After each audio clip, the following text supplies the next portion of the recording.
A paz do Senhor, amados irmãos, aqui é o pastor Amadeu Júnior e é com muita alegria que damos continuidade à leitura e comentários do livro de 1 Crônicas. Pois bem, chegamos ao último capítulo, ao capítulo final das genealogias. Esse capítulo é o capítulo de número 9. Amados irmãos, ao chegarmos no último capítulo, chegamos ao que podemos dizer de conclusão das genealogias. Ao lermos o capítulo 9, temos a leve impressão de que seria um desfecho do capítulo 2, ali do versículo 1 e versículo 2. Falando do capítulo 9, versículos 1 e 2, eles parecem não pertencer ao restante do capítulo 9, porque o primeiro versículo ele vai citar as razões do cativeiro do povo de Deus, ao passo que o restante do capítulo trata dos sacerdotes, levitas e dos servidores do templo. O versículo 2 é Deus nomeando aqueles que foram levantados para restaurar a devida ordem do culto, a qual se perdera durante o cativeiro. De fato, por todas essas listas, o cronista mostrou um descontentamento saudável com a situação contemporânea, apontando para as promessas de Deus a respeito da terra. Talvez isso explique a ênfase sobre Jacó e a continuidade dos seus filhos até o exílio. No entanto, a menção do exílio mostra que a situação da época não era nenhum acidente, mas sim um resultado da infidelidade para com Deus. A queda do reino de Saul, ou do reino do norte e até mesmo do reino do sul, foram todas traçadas do mesmo problema. A natureza abrangente desses versículos sugere que toda Israel foi sujeitada e foram levados para o exílio, o que seria bastante consistente com a descrição que Crônicas faz dos reinos do norte e do sul. Como resultado, nós temos o livro ou o rolo dos reis de Israel e de Judá. Aqui vai ser preferível o livro dos reis de Israel. Apesar da pontuação massorética, essa fonte refere-se à lista de remanescentes da qual parte das genealogias que deriva ou uma fonte oficial muito mais longa, contendo as genealogias e a história de Israel. Louvado seja o nome do Senhor Jesus Cristo. Leia comigo o versículo 1 e 2. Diz assim: E todo Israel foi contado por genealogias. Eis que estão escritas no livro dos reis de Israel. E os de Judá foram transportados à Babilônia por causa da sua transgressão. Versículo 2. E os primeiros habitantes que moravam nas suas possessões e nas suas cidades foram os israelitas, os sacerdotes, os levitas e os netineus.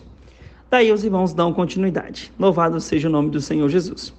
Pois bem, esse repovoamento de Jerusalém, nós vamos ver ele muito mais claro do versículo 2 em diante, até o versículo de número 34. O capítulo 9 ele é formado de duas listas, uma que vai do versículo 2 ao 34, que vamos esmiuçá-la agora, e aqueles que recolonizaram Jerusalém, e os versículos 35 a 44, que trata ali basicamente da genealogia de Saul, para fazer ali a introdução ao capítulo de número 10. A principal lista é dos residentes de Jerusalém, visto que a última genealogia introduz o relato da dinastia de Saul, que é tratada no capítulo de número 10, como já citamos. A ocupação de Jerusalém é uma parte essencial da restauração do Israel pós-exílico, e é o resultado natural da ênfase geográfica de Crônicas.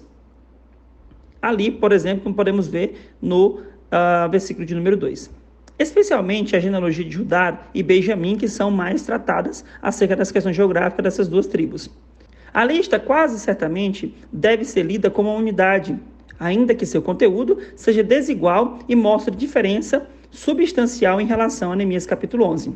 Aqui os irmãos vão notar que ao longo deste áudio falaremos muito e faremos comparações entre 1 Crônicas capítulo de número 9 com Neemias capítulo 11, porque ambas falam da mesma questão. Lá em Neemias capítulo 11 vai falar da relação dos que habitaram em Jerusalém e em Judá. Pois bem, ainda mais importante fora o capítulo 3, versículo 17 ao 24. Essa é a única parte de Crônicas que provém aproximadamente da época do próprio autor. Tá bom? Os versículos 2 a 17 têm vários pontos de contato com Neemias, mas a natureza exata da relação não é imediatamente óbvia. Um bom número de comentaristas creem que tanto Neemias quanto crônicas se utilizaram de uma origem comum para seus diferentes propósitos, mas também é possível que a fonte de um para o outro seja crônicas ou Neemias, ou seja, ou crônicas para Neemias ou Neemias para crônicas. Para ilustrar a dificuldade, Mary notou que há cerca de 81 nomes pessoais na lista de Neemias e 71 na versão de crônicas, mas somente uns 35 em cada lista se correspondem. De fato, a solução mais provável é que crônicas seja quem toma emprestado, ou seja, crônicas toma as informações emprestadas de Neemias. Vejamos considerações acerca disso. Primeiramente, os números em crônicas são consistentes e até mais altos, embora a diferença não seja muito grande. Comparamos aqui, por exemplo, os 956 benjamitas, destacados no versículo 9, contra os 928 em Neemias capítulo 11. E os 7 levitas nomeados no versículo 14 a 16, contra 6 de Neemias. Em segundo lugar, Neemias 11, versículo 1 e 2, descreve o início da política de Neemias de recolonizar Jerusalém, e os números mais altos em crônicas faria sentido se refletisse uma continuidade daquela política. Em terceiro lugar, a referência ao servo do templo, no versículo de número 2, quando nós olhamos para a tradução em hebraico, é única em crônicas e não é seguida nas listas subsequentes, mas ocorre frequentemente em Esdras e em Neemias. É possível definir a relação entre as duas listas de maneira um pouco mais precisa. O fato de que os números em 1 Crônicas 9 representam apenas um leve aumento sobre aqueles de Neemias 11, enquanto muitos indivíduos permanecem os mesmos, sugere que uma nova geração substitui em parte os primeiros cabeças da família, e que talvez seja a meia geração posterior a Neemias. Essa conclusão, no entanto, determina apenas a natureza da relação entre as duas passagens e não estabelece data de Crônicas capítulo 9. Para essa questão, há duas alternativas principais. Ou 1 Crônicas 9 deriva de cerca de meia geração após o repovoamento de Jerusalém, que provavelmente se deu sobre Neemias, ou então deve se situar depois da compilação final das listas em Neemias capítulo 11. No último caso, pelo menos 3 gerações após Neemias, é um músico ou contemporâneo chamado Matanias. Devem ser admitidos por causa da menção dos bisnetos tanto de Matanias quanto de Eliasibe, sumo sacerdote sobre Neemias. É tentador adotar a primeira possibilidade, pois isso permitiria a conclusão de que o compilador de 1 Crônicas estava realmente descrevendo mudanças em seu próprio tempo. Talvez alguns dos novos nomes, especialmente entre os porteiros, onde as variações são muito mais sérias, fossem até de pessoas conhecidas por eles pessoalmente. Essa perspectiva também seria apoiada pela observação de que o compilador exerce aqui uma liberdade bem maior em relação aos materiais bíblicos mais antigos do que ficava evidente em outras partes das genealogias. O que acreditamos que Esdras tenha sido o escritor ou pelo menos o compilador de todas essas obras.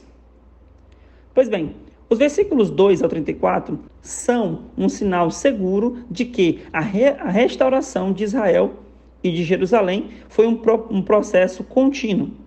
Aqui no ponto de encontro das genealogias e das narrativas, os israelitas pós-exílicos são apresentados como presos ao próprio Deus, ainda que em desenvolvimento para com Israel.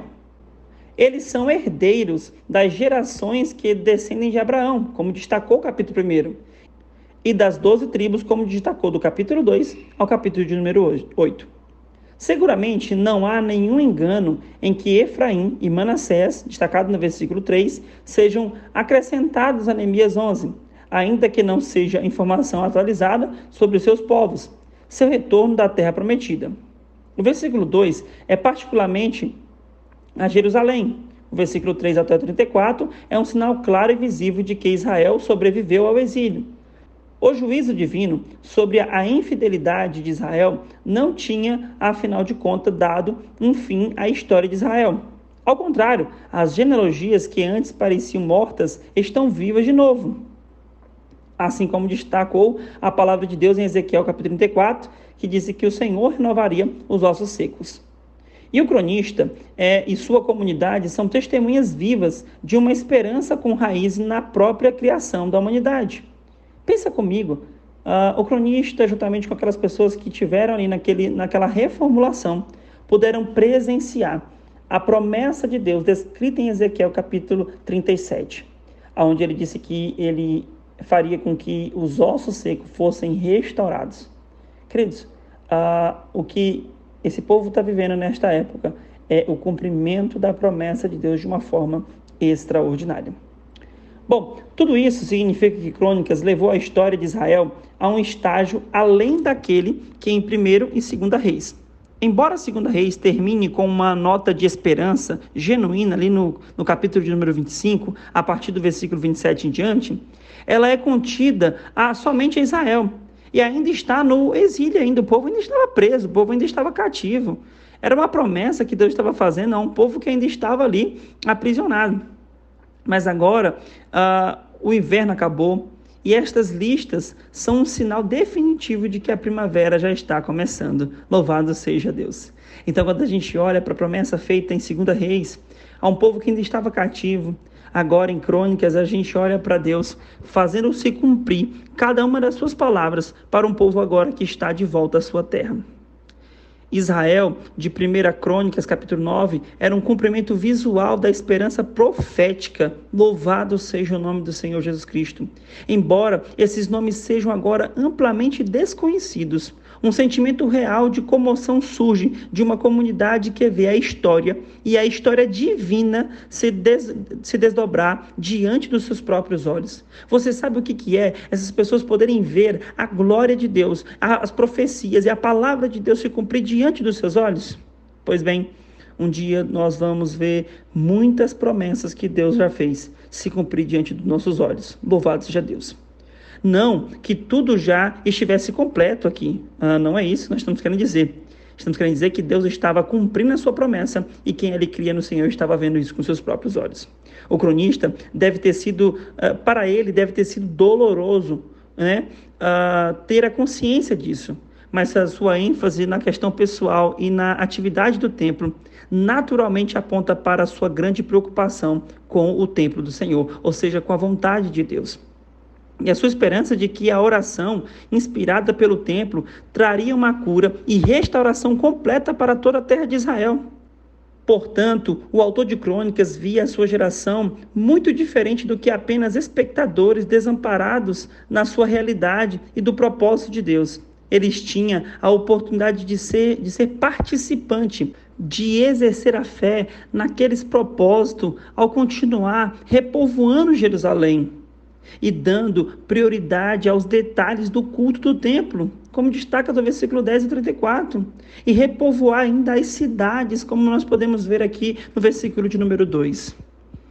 O repovoamento das cidades, descrito no versículo de número 2, assim como também em Neemias, no capítulo 11, versículo 3, traz o significado exato, que fica de fora do restante da lista, dependendo do significado hebraico, para a frase inicial, que é assim: os primeiros habitantes, que em hebraico é Hari Shonim. Comentaristas mais antigos como Zocher, Curtis e Madison pensavam que se referisse aos habitantes pré-exílicos, como base no texto do capítulo de número 1 ao capítulo número 8. Portanto, tinha o sentido de anteriores.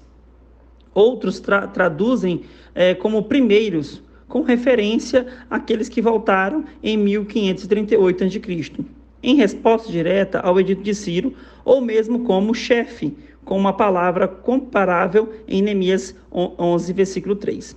Mas provavelmente, no entanto, trata-se de uma declaração geral de que aqueles que voltaram do exílio estabeleceram-se primeiro em suas cidades. Antes de fazer qualquer movimento significativo para habitar em Jerusalém, eles voltaram para as suas cidades. Podemos ver isso no versículo número 3, que contrasta quando diz: porém, alguns filhos habitaram em Jerusalém. Então, alguns foram para Jerusalém, outros decidiram primeiro ir para as suas terras e aí só depois fazer esse movimento em direção a Jerusalém. Sua terra ancestral é um termo raramente encontrado em Crônicas. Somente no capítulo 7 de 1 Crônicas e no capítulo 11 de 2 Crônicas. Sua ocorrência aqui invoca seu uso frequente no tempo de Moisés e de Josué, confirmando os elos com Israel antigo. Israel aqui representa o israelita leigo, como é comum em Esdras e em Neemias. Os servos do templo são um grupo mencionado frequentemente, mas que não aparecem em outras partes em Crônicas ou mesmo no restante do Antigo Testamento. Ou eles são os porteiros, como nós podemos ver no versículo 17 ao 26, visto que os servos do templo são omitidos na lista seguinte, e os porteiros são omitidos no versículo 2. Ou mais provavelmente, já que eles são em outras partes diferentemente dos porteiros, eles são um outro grupo de assistentes do templo, cuja presença é retomada com base em Neemias capítulo 11, versículo 3. O restante da lista diz respeito ao repovoamento de Jerusalém. Elas parecem ser contemporâneas do próprio cronista, ou do tempo imediato posterior à implementação da política de Neemias, de que pelo menos 10% da população deveria viver em Jerusalém. Queridos, nós estaremos dividindo em pelo menos 5 grupos, e nós vamos explicar cada um deles encontrados aqui no capítulo de número 9. Porém, veremos isso no nosso próximo áudio, no áudio de amanhã. Eu espero que Deus tenha vos abençoado nesse áudio de hoje, e até amanhã, a paz do Senhor Jesus.